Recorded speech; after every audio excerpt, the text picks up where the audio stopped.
Last episode, our column transformer learned medians, means, and category lists from train.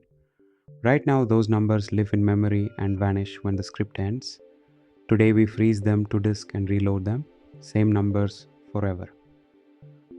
A fitted pipeline isn't just steps, it's steps plus the numbers it learned: the train median, the train mean, the train categories.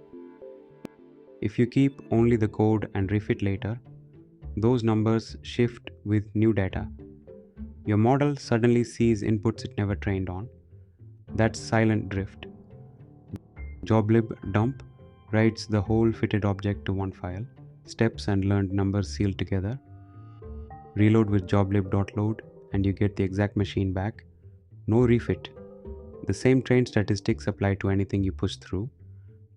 Let's fit a small pipeline on telco, save it, reload it, and prove a brand new customer gets transformed identically.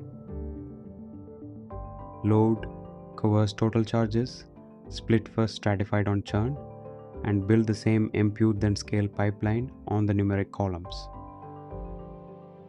Fit on train only, then dump the fitted pipeline to a joblib file.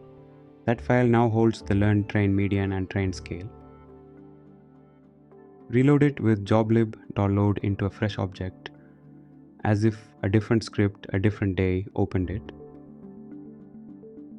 We hand the reloaded pipeline one brand new customer row, values it has never seen. It imputes and scales using the train numbers baked into the file.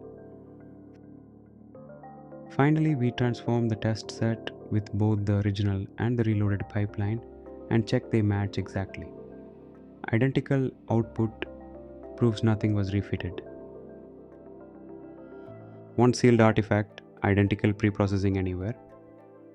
Next episode, we put it all together, the full capstone pipeline from raw telco to model ready X, and we say thank you. If this helped, like and subscribe for more.